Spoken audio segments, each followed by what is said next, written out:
Hey guys, what's going on? It's Tim, and today we're talking about how to deal with negative people. Here's the question. What's going on inside the minds of top achievers that cause them to make extraordinary breakthroughs both personally and professionally? My name is Tim Shurr, and I invite you to join me as we take a deep dive into the unconscious mind and discover how to transform your biggest dreams into a reality. Welcome to the How to Be Mesmerizing podcast. How do you deal with people in your life that are negative? People that are energy vampires. You're around them for 5 minutes and you literally feel like the life force is being sucked right out of you. And what do you do if you're married to this person? Or if you have to work next to this person?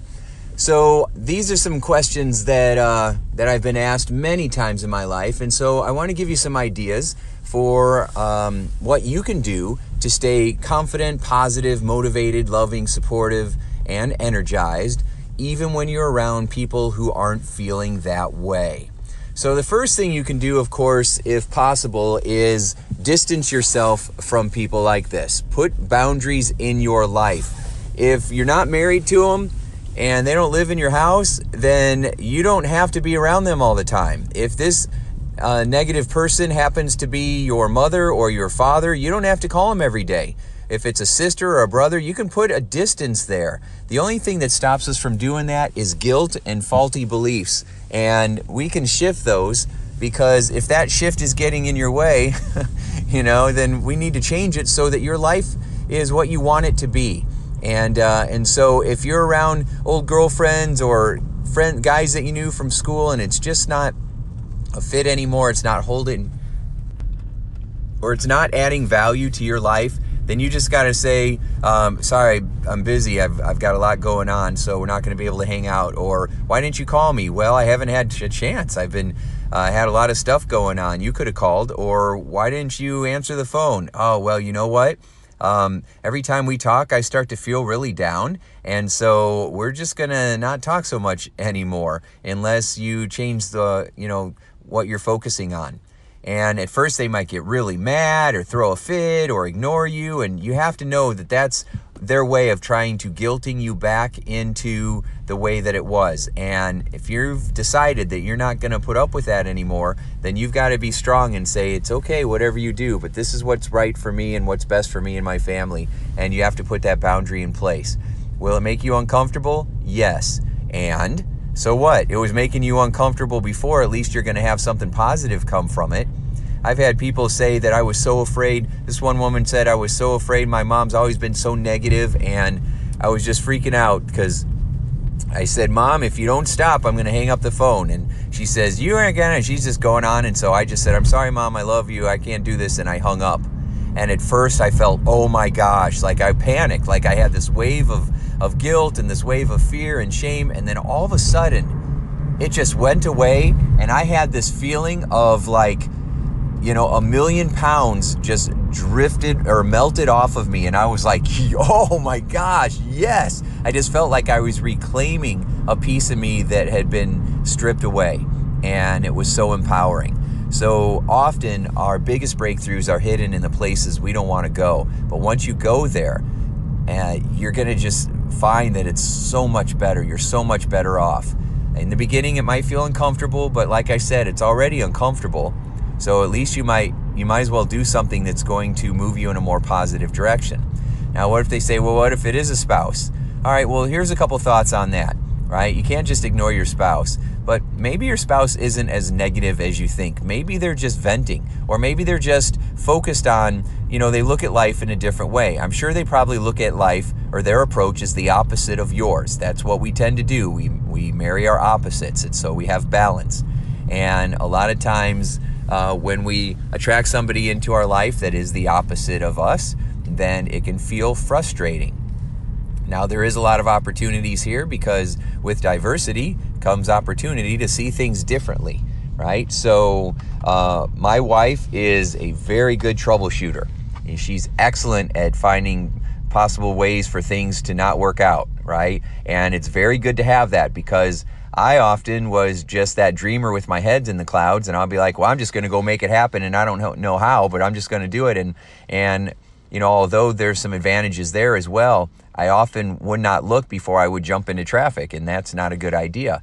And so she'd say, well, you better be careful because that semi-truck's coming and it's going to run you over, and so I had to learn to see her as that approach as an asset, right? As something that was helping me, that it was a way of helping me to see another piece of the puzzle.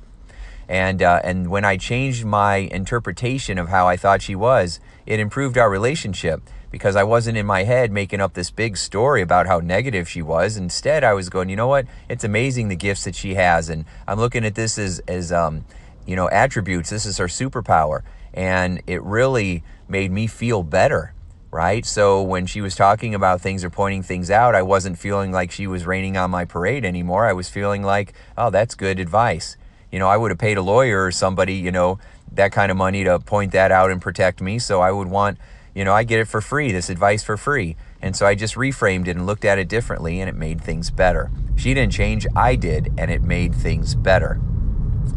Other times, people are just venting, right? They don't expect you to fix things. They don't expect you to go in there and make things better. And oftentimes, they don't want you to try to explain to them why it's better than it looks and we should get out rainbows and unicorns and everybody should just hug it out and be kumbaya, right? They don't want that. They just want to share what's going on and vent and get their stress out, and they're hoping that you're going to listen to them. And if you can learn to listen to them patiently, intently, and then not absorb that stuff, then often they get it out and they move on.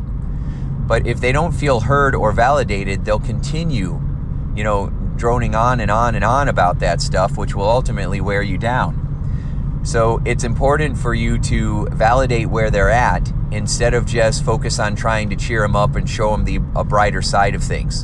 And again, that was a lesson for me too.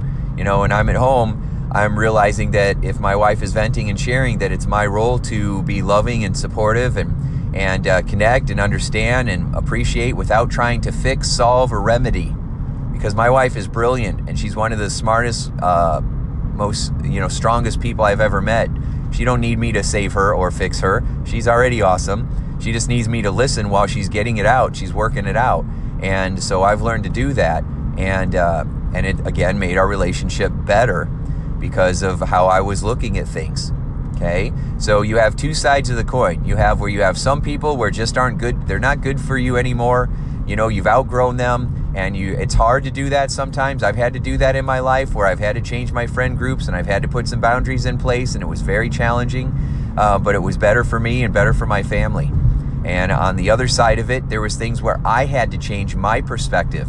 I had to approach situations differently. I had to look at situations in a way where I was making the person better in my mind, where before I was making them worse than they really were. Now I changed that around and I started making them better in my mind and thinking about how I could show up in a more useful way in this situation. And that helped too. Okay, so those are a couple of options for you.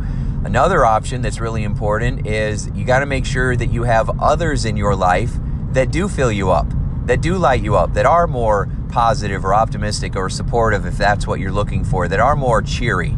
I have people in my life that are friends that I think of as joyologists. They're always bouncy and happy and fun, and they're never complaining. And so if I need a boost of that, I go hang out with them, right? Or I call them on the phone and fill up that way. If you don't have that support at home or with your current friends, then start to create it, right? I've brought that into my life by listening to audiobooks, podcasts, watching inspiring videos on YouTube, watching inspiring movies, hiring coaches, and following coaches who are providing support and insight and things like that. I've done it by going to seminars, right? So I've gone to seminars to be in that environment. A lot of times you go to a seminar not just for the information, but for the peer group and for the immersion experience of hanging around with other like-minded individuals that literally you just go to get fired up and remotivated. The information's great, but I've had people come to my seminars repeatedly, the same seminars. Now, of course, they always learn something new and pick something up, but often it's because they just want to be around the energy of the group the dynamic of the people that are in my Design Your Destiny seminars, right? Or that are in my body transformation communities, because they love being around other Shurr successors. And so you can create that experience for yourself as well. So you have lots of things you can do. But if you start to find yourself saying, well, everybody's negative and no matter what I do, they're always complaining, well, has that made you one of them now? Are you the one that's constantly complaining too? Or are you saying, all right, what can I do to improve my situation? I've had people say, yeah, Tim, that's all great, but what about, if I'm sitting next to a coworker and oh my gosh, all they do is complain all the time. And they're just complaining all the time about everything, and it's such a downer, and I try to tune them out, put my headphones on sometimes and listen to stuff, but it's just a drain. So here's a couple things that you can do for that, right? One, you can get to know that person a little bit better and understand where they're coming from.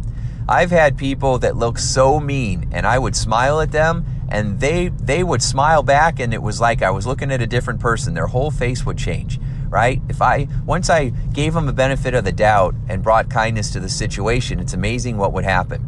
Now, sometimes you get with this person and you recognize what their home life is like or how they grew up, and it gives you a lot more patience and understanding once you get a little bit more feedback and ideas about what this person is going through or what they've been through, right? So that can create more compassion.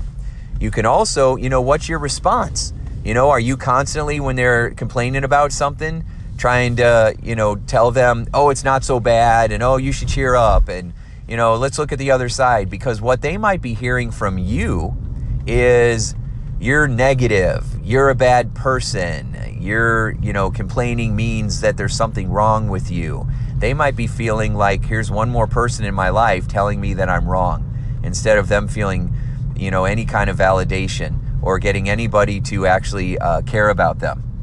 So you could be that person that kills them with kindness, right? That shows them a different way. And if you've done all of that and you're like, I've really tried, and boy, they just bring me down. Like I'm going home and I'm having health problems. I mean, I've had people come to me for private sessions because they literally were breaking out in hives.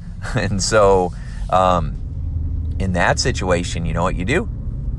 You ask your boss, can I be moved? Right? The situation is so bad that I'm feeling physically sick and I need to move away from this situation. And when you do that, then you're being proactive, right? And ultimately, if you have a boss that's doing that to you, then you start putting in applications in other places. Just the thought that you're going to be able to escape from that madness can give you a sense of peace and a feeling of calm, right? You don't have to just quit your job. You can go and say, I'm just not doing this anymore. And in your mind, before you quit, you just go look and put in some resumes and spread the word that, hey, I need to find a more positive culture. And that can be something proactive too. Now that might seem scary and we have all our excuses. Oh, I've got my health care, I've got my pension, I've got this and that. But if you're literally going to lose your health, none of that other stuff will matter. So what I'm saying now, this is an extreme example, but what I'm saying is that you have choices, right? You have choices and you always have the ability to make your next move regardless of what's going on around you. So I've covered a lot of strategies here. You should be able to take something from what I've said and put it into action and try it out. And if your first response is, yeah, I've already tried that. Okay, well, if that's your first response, then you might want to take a deep breath and try again. Because anytime somebody is really wanting an answer, if you provide that and they bat it away, then they're definitely part of the problem. So, take that to heart and say, all right, what can I do with the information that I've been given so that I can grow and improve, right? How can I take what I've just learned and put it into my life and try to make it work this time with this different switch, with this different approach, with this different angle? I'll try it this way, I'll try it that way until I create that right fit. Or I'm going to fill up with my support group and the people around me. I'm going to create my good vibe tribe and be around them, and that's going to fill me up. And then that other stuff won't matter so much because I'm not dwelling on it because I'm feeling filled up. I'm not walking around with an empty cup feeling like, oh my God, I'm already empty and I'm going to be drained again. Oh no, instead, you are finding ways to fill your cup up. And there's so many ways that I've offered already in this short recording, in this 15 minutes, that you've got a lot to work with here. Okay, so anyway, I hope this helps. Thanks so much for listening. Make sure that you subscribe here and give the thumbs up and the comments below and give us the high ratings and all that stuff, because it makes a big difference. Please ask any questions or leave any comments, because I use those questions to create more podcasts in the future. So thanks so much for listening. I really appreciate you. Continue to make your life a sure success, and we'll talk real soon. Thanks, everybody. Bye. Hey, would you like more free tips on how to be a mesmerizing leader? Then check out mesmerizingleadership.com, and also hang out with me on Facebook, facebook.com/Tim Shurr. Thanks so much, and make your day a sure success.